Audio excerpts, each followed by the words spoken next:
Alright, hello and welcome to the channel. If it is your first time here, welcome and please do subscribe. We are taking our Rivian R1S on a big ski road trip. It's just me and the twins. We've got our skis all loaded up on the roof rack there, trying some different stuff this time to see if we can get some better efficiency and reduce some of the wind noise a little bit. We are charging up now to 80%, we are 85%. We are just about there. Had some issues overnight, but we'll talk about all of that on the drive. So come along with me, let's drive.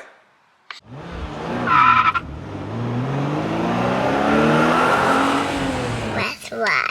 Yeah, before we set off here, a couple of interesting things. One was, we've been using the Tesla wall connector here, the NEVA 1451,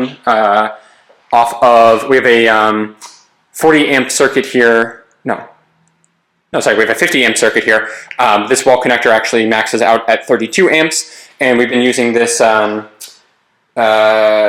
to J1772 adapter from Rivian here, which is working perfectly. But the wall connector itself, periodically, I don't know if it's not so much like a fault or sometimes it says like it's overheating, but it'll give a little red thing on there, and it drops down to 3.2 kilowatts.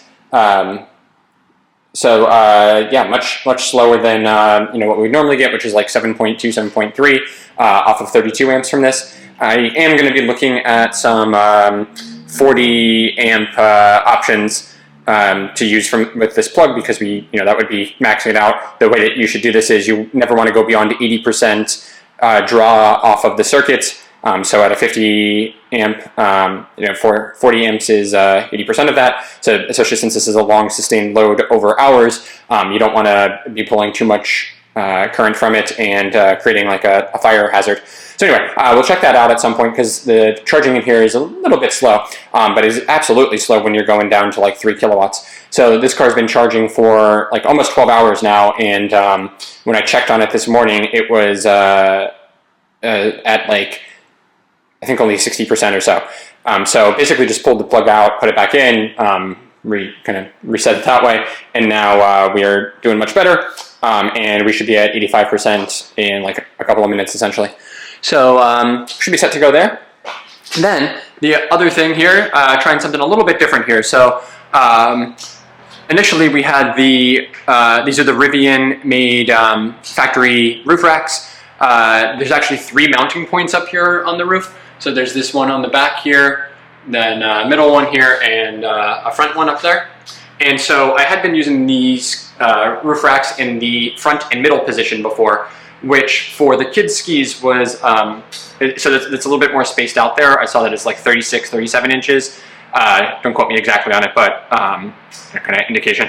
And then this one between the two here, I think is only 27 or 28, something like that. So especially with the length of the kids' skis, like the way I had to kind of clamp them in there, it was on the rockers a little bit in the front, and I didn't want to have it that way for hours of being kind of compressed that way, especially over the course of a few days. So this puts them a little bit closer together. And the other thing I'm interested to see with this now is, since we're kind of further back from like the windshield and the roof line here, I wonder actually if we're going to have a little bit less wind resistance from these. So we'll track our efficiency on the drive, of course. It is going to be pretty brutally cold, especially as we get up into like upstate New York and Vermont.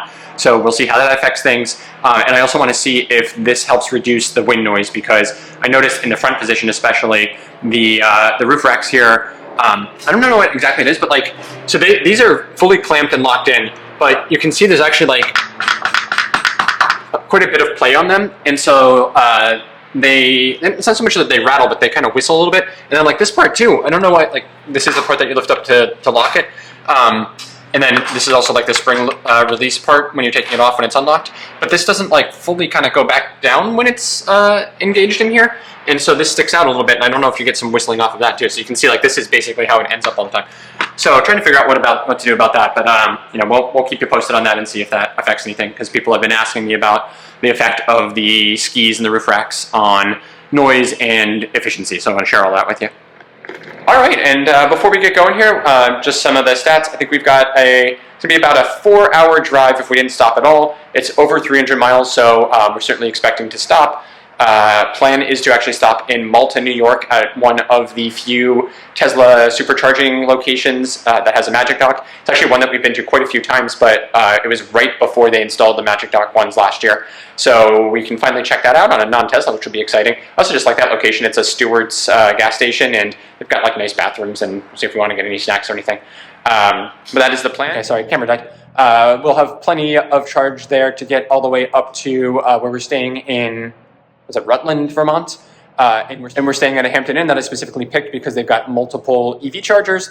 I'm not sure if there's any Tesla ones. PlugShare at least just showed J1772 ones. So we'll see if we can use one of our Tesla adapters there to get a little bit higher rates if they do have that. Otherwise, we will stick with the J1772 one.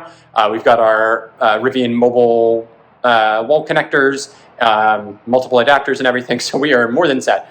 So let's see how all that goes. It'd be really nice to be able to charge overnight. It looks like Okemo also has several EV chargers in their parking lots there, so we're going to test those as well. And then I think a couple of the restaurants and stuff even have chargers. So one of the things I love about going up to Vermont is like they are definitely kind of ahead of the curve of EV adoption and charging. So you find public chargers in just about everywhere there. It's very different from like 5-6 years ago when we first got the Tesla and went up there, and I had to like plug off of a outdoor regular wall outlet at a hotel there, getting like 1 mile an hour because we were losing range because of the weather and how cold it was there.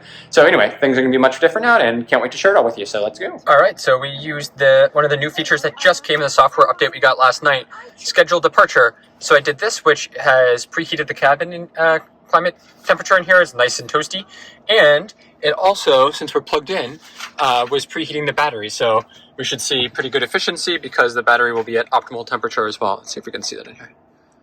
No. Okay, well, we'll figure that out. All right, well, off we go.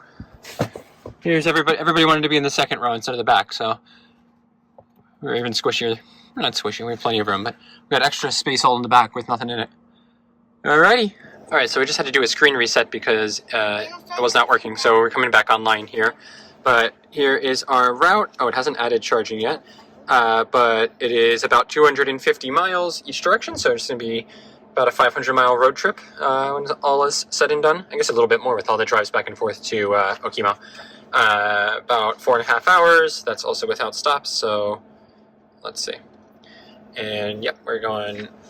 Interesting, wants us to go that way? Okay, we're going all the way up to Albany and then turn in from there, basically. So I think we want somewhere up here. Is it this one? Tesla Magic Dock, Malta. Let's do that one. That is going to give us... But we're not in the Tesla, Daddy. It has an adapter, which we're going to use. Oh, 15 minutes only? That's not bad. All right, and... Oh, I said added EV Go as well. We're not doing that. No. We're not going to need that stop, so we're going to just drive past that one. Okay, well, we'll have to figure that out. I'm surprised. We might, if we switch to conserve mode, we probably get a different route plan here, which we will do as we hit the highway. All right, well, this is our plan for the time being. So driving up through New Jersey on 287 to 87, all the way up past Albany to Malta, then cutting over on, is this, what is this, 7? No, 7's further down. 4. I like 7 more, but whatever. And that'll get us over there. And then, oh, it's on here. Chargers at Killington. Interesting. And then this here is actually going to be our hotel somewhere, I think, in here or there. One of these ones. So, anyway, well, we'll figure it out once we get up there. But this is what I was talking about with Vermont. There's just so many chargers everywhere. It's amazing. All right, let's hit the road here. And I just reset the trip calculator also, so we are good to measure everything. Oh, all right, and we just hit 30, almost 40 miles an hour, and I still hear the whistling from the roof racks and the skis, so we've not solved that problem, but we'll see how it affects efficiency, if at all. But okay, yeah, so we are in all-purpose mode right now, which is what we're generally driving around in. We're going to get on the highway in about a mile from here, but I'm just going to switch to conserve now while we're at a red light up here. What's conserve mode? I'm glad you asked. Conserve mode means that it only uses the front 2 motors, so effectively makes it front-wheel drive, and the back 2 basically just freewheel, which means you're using half of the energy to power the motors. So this helps to extend the range. So you see now instead of 264 miles, we got 293. And I'm going to redo our navigation now and see if this gives us a different route plan as a result, because I think we should be able to get well past that EVgo one, which I don't want to stop at. Oh no, it's still doing the same thing. It's so conservative. We'll see as we get closer how range is holding up, but I would really prefer to skip that one and get to the Tesla one. Mostly because I want to check that out and share it with you, but also I am pretty sure it is faster, so I'll have to check that in a minute too. But yeah, we'll figure it out. You know, one of the nice things about being on the highway is we can start to kind of optimize our charging strategy a little bit more. All right, but don't want to miss the tunes. We're rocking out to the New Jersey anthem here with Bruce Springsteen. All right, so here is our new plan. So interestingly, I just punched in the Tesla one and added it as a stop, and it removed the EVgo one. So I guess it figured, you know, getting there with about 40 miles of range is fine, and we don't need the other stop because we can just stay longer here. So that was pretty cool to see, like, it kind of re-optimized based off of that, which is cool. I think honestly, it's right. The EVgo stop would be better because that's 350, but it also has this Tesla one marked as a 150. Which I know that it's a V3 supercharger, so it should be 250. But I don't think that the Magic Dock makes any effect on that. And you should, I mean, it's just a simple dumb adapter, so it should be able to pass through the same amount of voltage and current. So I think this is probably just wrong. So it should be the same anyway. Plus, this car can't get 250. Well, actually, it can peak out sometimes up. Or no, I can't get that. I can only get like 217. I think is the highest I've ever seen. I forget, but we'll see what we get. So anyway, I don't think it'll make much of a difference, and I think the Tesla one's more interesting. Plus, I just would rather go a little bit further and stretch it if we can. So basically now I am playing a game between trying to keep this like above, I'd say 30 miles at least. So how I'm doing that is basically like modulating our speed. Right now I'm at 74, and it's basically just been staying right at pegged at 39. So I think it's kind of figured that out, and we are you know, good for that. But you know, I'm going to try to stay under 75 this whole time just to help efficiency. But if it looks like we are like starting to all of a sudden tick up and get way more range, maybe I'll you know, play that off with some additional speed. We'll see. But one of the things you know, that I've really just like come to love in here is something that recently came from an over-the-air software update, but with Rivian's what do they call it? Highway Assist ADAS system. So this is like their thing that keeps lane keep assist thing basically. What you can do now is it'll stay on through lane changes. So let's go to the right lane here for a minute. So basically I engage the turn signal, it kicks off the lane keep, allows me to make the change. So it doesn't do an automatic lane change, which would be nice, but I think, you know, that might be coming in the future, maybe a subscription thing, maybe just a free over-the-air thing. But basically then, you know, as soon as I get here in the lane, it grabs control back again and just does that automatically. So here I'm going back into the middle lane, and yeah, just picks it right back up. This is one of the best implementations I've ever seen of this, and absolutely better than the Tesla one, where every time that you switch lanes, it kicks off autopilot, at least standard autopilot, and you have to, like, you know, do the double click thing to re-engage it again. So I feel like driving around New Jersey, especially where you're like frequently changing lanes, it's so annoying to have to do that all the time. And I've got kind of the muscle memory to do it, so I every once in a while kind of forget and do it in here. But this is just a really great, like, simple quality of life thing for a long drive like this that I really appreciate from Rivian, and just shows, like, you know, the power of over-the-air updates and being able to bring these features based off of customer feedback. So that's been great. And then other big thing I've noticed in here is the quality of the sound system in here is just absolutely top notch. It is kicking. We're listening to some I'd say like classic rock kind of stuff, 70s, early 80s music, and just absolutely phenomenal sound in here, best of any car I've ever had. It's not helped by the whistling from the skis up there, but it is drowning that out effectively. We don't have to have it like super loud, I can still hear the kids. So that is great. And so far so good. We're not that far into this trip, but everyone's doing good, right guys? All right, there you go. Sorry, one other thing about Highway Assist here, just ADAS in general, especially compared to Tesla. And I get, you know, I'm comparing our Model Y that it wasn't that far off the price of this when it first came out. I think we bought it at almost $60,000, actually maybe a little bit over. I know it's come down considerably in price, so it's quite different than the like $90,000 almost that this costs. But regardless, like, you have the same autopilot and stuff in the Model X and S. And here, like having this capacitive steering wheel so that it knows that you've got your hands on the wheel is just so nice. Like it never nags you as long as you've got your hands on the wheel and you're paying attention here. Whereas like it's just, I keep my hand here, my eyes are on the road, but like it's very relaxing and I don't have to like be babysitting and nannying the car itself. It's not like I'm distracted with other stuff or reading a book or on my phone or something like that, but it's just a lot more relaxing and less like mentally taxing. Whereas now Tesla's autopilot, especially like since the latest updates when they basically responded to the recall, it is so naggy all the time now, and it's naggy in a not smart way.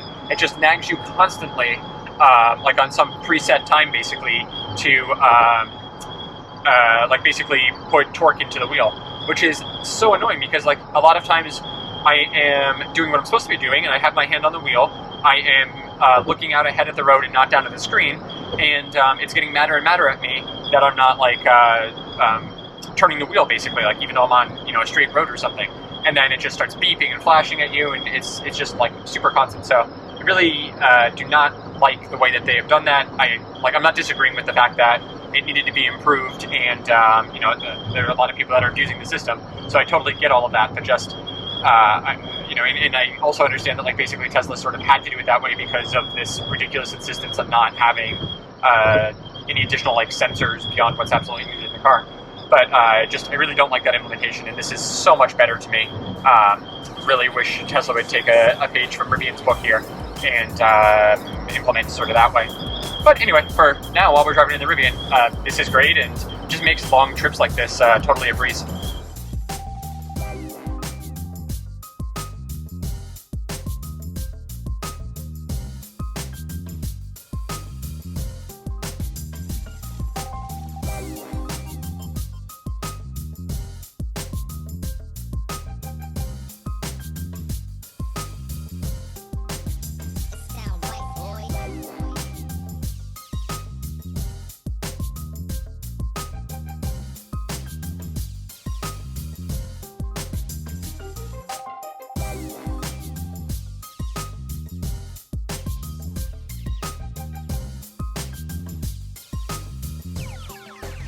It sound right, boy.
It sound right, boy.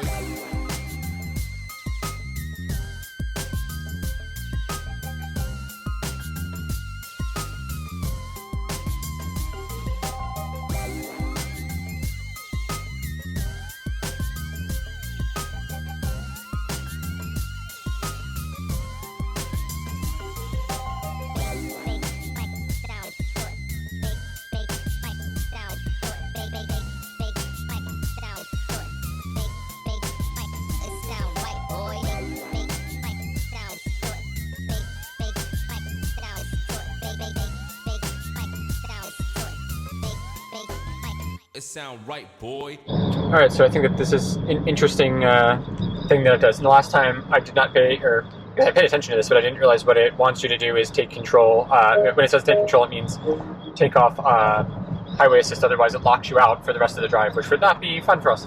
So when, like here, we've got a major highway split, it wants you to be in full control here. But I thought it was interesting because back there, we had a highway split. One was an interstate and one is like a state road, but it's still two lane roads. and I was in the middle lane, like where it split, and it just took me the right way. And I don't know if it's because that was the more major way, if it was like actually knew that that was the way that I was going, or what. But I handled that super well. But I still think that that's not a bad way to handle that. It like warns you and starts beeping at you and stuff. So yeah, I don't know. I'm not really sure like why it can't just handle that, but all things considered, it could be worse. All right, we're in New York State now. I wanted to do a little bit of an update here. First of all, everybody's out. Second of all, we are just getting up here to where we would normally turn off for Hunter Mountain. So if you had watched previous videos where we drove up there, an idea sort of the efficiency for that drive. So it should give us a pretty good comparison point to see if we made any difference here with the location of the skis and if battery preconditioning helped at all. So let's take a look-see.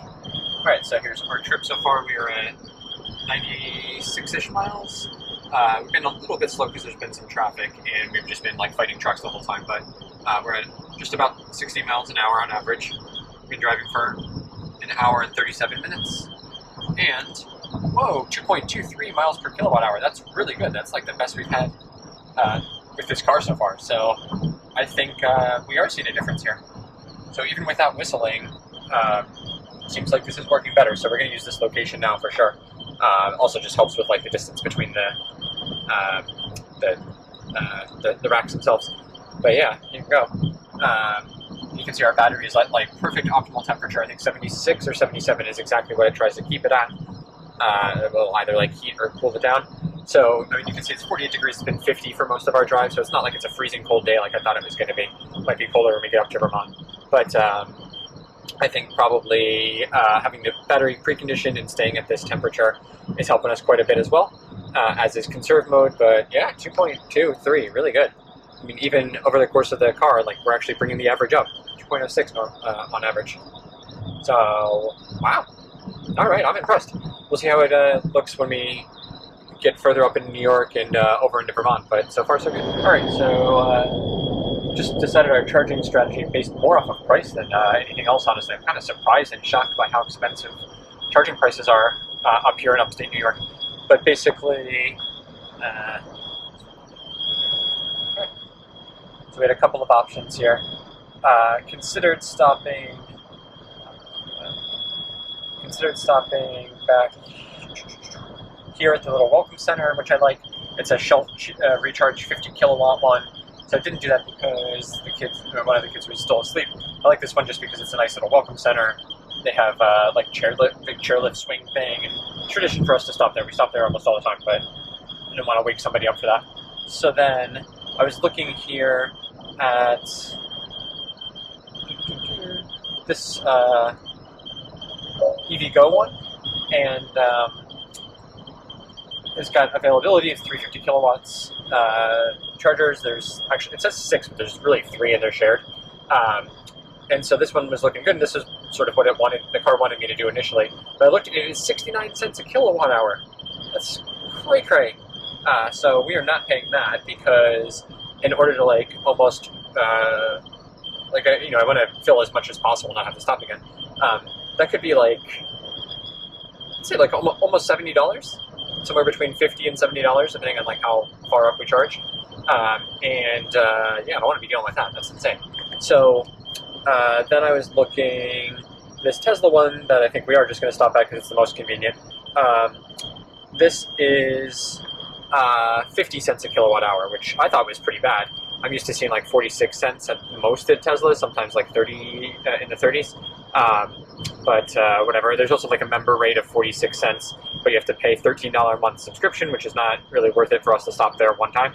So not doing that. And I'm surprised like you have to buy a membership if you're already a Tesla member, but whatever. Tesla owner, I mean. So that's kind of disappointing. And then I was looking around just to see if there was any Electrify America, because even though they're usually a little bit less reliable, their pricing is way better, especially if you have the membership, which I have done before. But there is only one on the entire drive, and it is at a Volkswagen dealership, and it is 2 chargers that are 150. So, no. So Tesla one it is.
Alright, I remember this station and when we were putting some of these in here, or at least repairing them. Alright, so we're the only non-Tesla here, it looks like, and it's kind of a range. So this will be interesting, and the way that they're parked, I think I'm going to have to block. Oh, no, I can get this one all the way on the end. I don't want to block this one. Actually, I won't even be able to reach there, so if I go all the way to this last one, I should be set here the way that this is set up. Yeah, this kind of makes sense. So, here we go. Oh yeah, you can tell these are the Magic Dock ones with how thick the little piece of roni is there. Little part where it connects in. Daddy. Look at the river here. Alright, I'm going to get us charging, guys, and then we'll go into the bathroom, alright? Alright, so here's how we are going to do this. We open the Tesla app, and we go up here to charge your non-Tesla. It's going to give us this one here. Hopefully. There's like no service here. Malta. We are, what are we, 2D? Yep, 2D. Daddy, we're going... Oh, 52 cents a kilowatt hour. Ouchies. Unlock adapter. Okay. Let's go check. Alright. Says we lost this connection to charger. Alright. That's looking good. Alright, let's see here.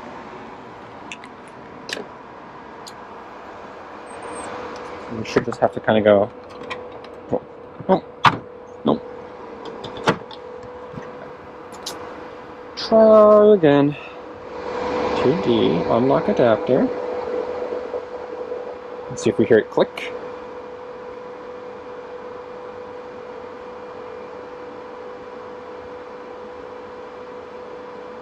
Charging error. Again. Hey, this is going worse than Electrify America here. Come on, Tesla. Alright, so this is going poorly. That one refuses to unlock, so this one looked like it was working. Try it again here. But now the problem is I'm because I have to park here, no Tesla can actually use that one. So I'm effectively blocking 2 here. But what can you do? At least now there's plenty of spaces, so not the worst thing. Oh, again. Okay, but success. Oh, so many hands. Alright. Put that in. Just make sure we actually can charge here. Yep. Getting something. Alright. Charging. Okay, charging 307 miles an hour. I hate how it doesn't like actually tell you. Alright, charge to 52% here. And doesn't tell you either. Where do you, I forget where you get in here the kilowatt hours. I know in the app you can. Oh, okay, here we go. 140 kilowatt hours. That's not great, but whatever, we'll take it. Alright, we all have to go to the bathroom. We're getting cranky, and I'm mad because this thing didn't work. Okay. Alright, so we're getting about 144 kilowatts, which is decent, not great. I don't know if that's the car itself, like if we're too cold, or if it's the charger giving us only that much output. I've never found a way to tell in here, like, how many volts and amps you're getting to tell... Yeah, to tell if we're being limited or anything, but yeah, no.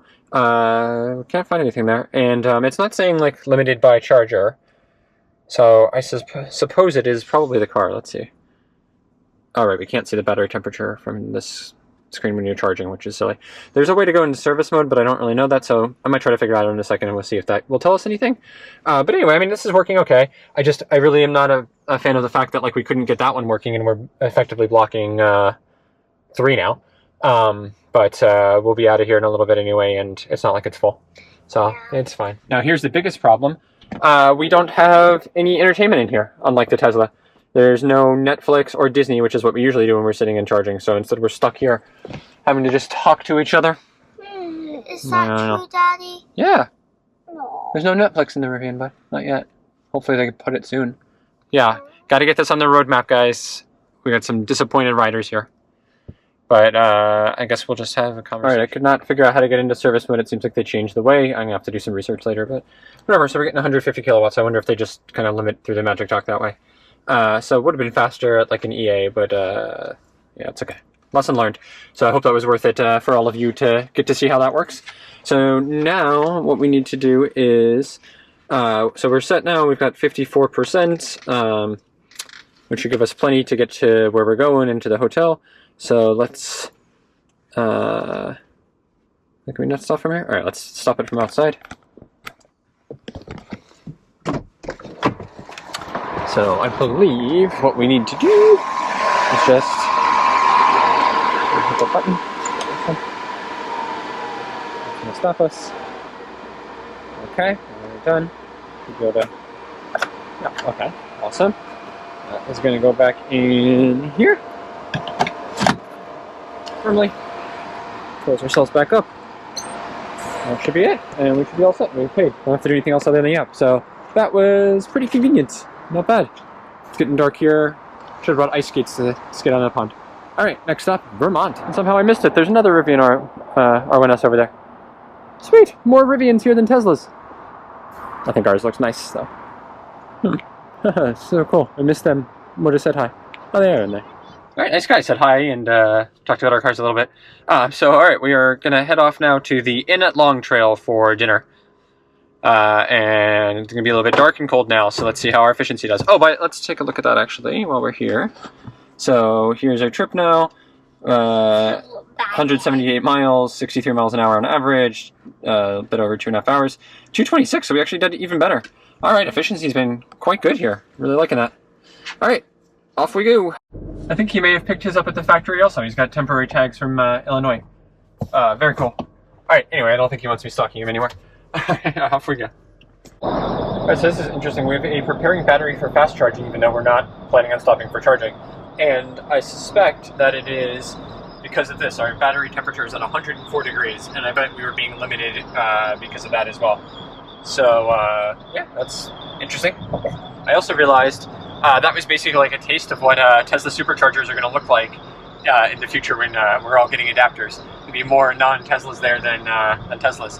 And you can just tell, like, I don't know, there's a certain vibe at the Tesla Superchargers. Like, even when I'm there in our Tesla, nobody, like, makes eye contact with each other. It's like you're in a bathroom, everybody's at their urinals or something. Whereas at, like, EA and stuff, it's like a car show. Like, people are usually talk to each other about their cars and are a lot more, like, I mean, it's not that it's difference in friendliness, but just, like, I don't know, there's more interest in kind of talking about experiences or something. And like even here is a bunch of Tesla owners just sitting in their car, like staring at their phones and their screens, while me and the Rivian guy were talking it up out there. So I just think that's pretty funny, and kind of it's like, oh, this is ours now. But yeah, we'll have to see how this evolution takes place as more cars get to go to the Tesla Superchargers that aren't Teslas.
Alright, we're getting close to our destination, and I'm going to switch off of conserve mode soon, so I wanted to show the stats before I do so.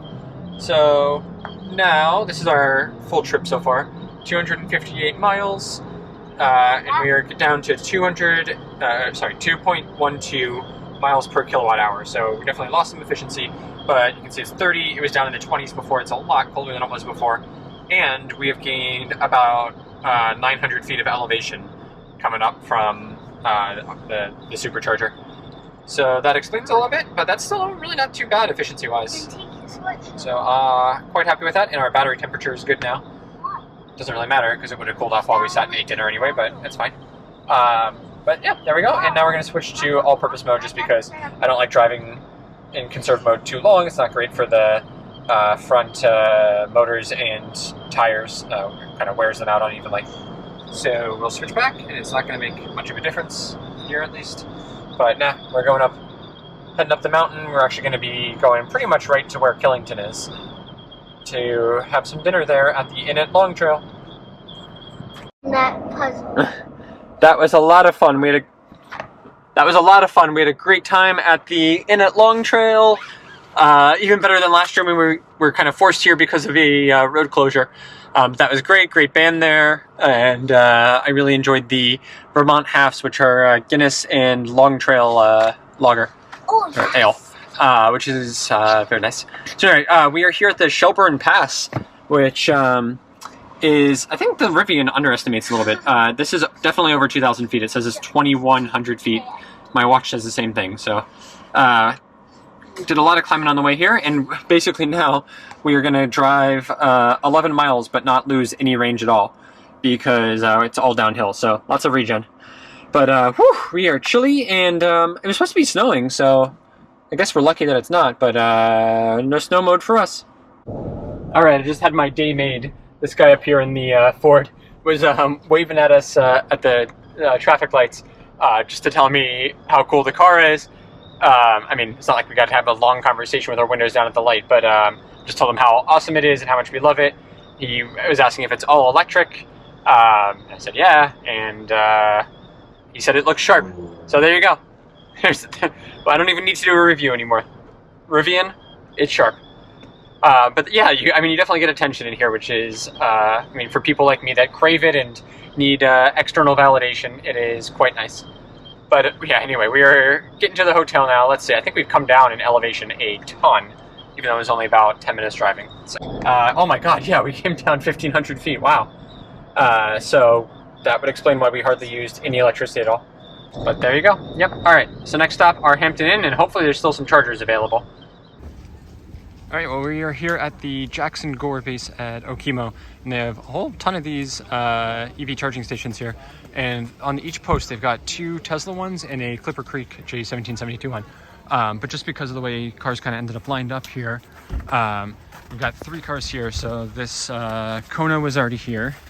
I'm charging on the J1772, which left the 2 Tesla ones.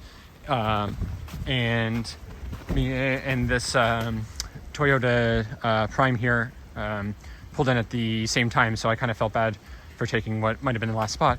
And so I actually was able to help him out because these are both Tesla ones, and he didn't have an adapter, so I gave him this amazing one from EVDance, which is working perfectly. Said they, they had enough gas in here since this is a plug-in hybrid, but they did not have the electric charge, so this is helping them out great, and this is working super well. They're getting a good charge off of here, so that is fantastic. Well done. Thank you, EVDance. If you are interested in getting one of these, which will allow you to use these Tesla chargers in places where you don't have another option a lot of the time, and where you might be out of luck entirely if you, if there's only Tesla ones and you don't have one of these in your J1772 car, then absolutely recommend getting one of these. So you'll find the link in the description below. Make sure to use my link and the code to save. All right, so not only do I want to thank EVDance for sending this on over, but I am sure my friend here in the Toyota RAV4 Prime will thank too, because I just told him he can keep this because we realized it's going to lock in there, and if we don't leave it at the same time, it'll be hard to get it back to me or anything. But yeah, just because he was super nice and he needed this, and this will help him out a lot, and we've got a couple. Nice giveaway here for what I hope will be a new fan of the channel. So if you're watching this, enjoy and drive off happily and use it in good luck or something. I don't know. I can't think this morning. I need more coffee. But there you go. Enjoy it. So, hey, if you ever spot us in the green Rivian, say hi, and I might have something to help you out in your EV journey as well. All right, and the best part about this adapter is we're actually getting way better charging speeds as a result of this. So because we're using the Tesla one rather than the J1772 one, we're getting much faster. So the J1772 one is only 32 amps. The Tesla one is 80 amps. So a lot of cars aren't capable of that, but we're able to get 40 here. So much faster charging speeds. And if you had like a F-150 Lightning or something capable of 80 amps, you'd be getting a really fast charge too also. So really nice to have that flexibility. But there you go. Yep. All right. So next stop, our Hampton Inn, and hopefully there's still some chargers available because we have only 60 miles of range left. And I don't know how far it is to the ski resort and back. I think we'll probably be fine. But and in worst case, there's a I think EVgo, or is it EV Connect? Anyway, something like 50 or 100 kilowatt charger here. So we, I knew that we weren't going to be like totally stuck and marooned here, but hopefully the hotel's got some chargers because that was sort of part of the plan. Let's see. Oh, it's right up here. We will find out. I hope that they're in the back because everything else there looks iced. All right. Well, this is interesting. We have SEMA Connect ones, which usually you have to pay. So not loving that. Also looks like this other car is using our side one, so that's not a good sign. And there's a bunch of ICE cars here blocking this. So let me see if I can get this figured out first. All right, I have no idea why this car needed to use this other one over here, but whatever. Okay, so that was pretty easy. We got the app installed and we are charging. Says that it is 7.2 kilowatts. So let's just make sure because we are sharing here. And this one now is no longer being used. So we will see what's going on there. That's interesting. Did they just sell this car, or is it for sale still? Looks like it's for sale. Odd. Anywho, yeah, and then you got this nice one here, icing. But nobody's using this charger. So if we're getting like half charge, I don't know if these are split or not. If we're getting half charge, then we will switch. I'm kind of surprised though that there's no Tesla ones here. But, okay, whatever. I would have loved to use our adapter. 6.8, okay, good enough. We're gonna take that. That's not, it's gonna take quite a while to charge, but at least I'll give us something overnight, and we'll charge at Okemo tomorrow, and then we'll charge here again tomorrow night, and same thing again Sunday and Monday. We got lots of charging opportunities. All right, so there we are. Here is our beautiful abode for the night. All right, well, I'm not sure if I'm going to do a video in the room or not, so in case not, that'll be the end here. So thanks for coming along with us for our day one of the road trip. We had a really good time. Rivian was super comfortable. And charging is so much easier up here in Vermont than honestly anywhere else. Really love it. So with that, thanks so much for watching, and we'll see you out there on the cold and snowy road.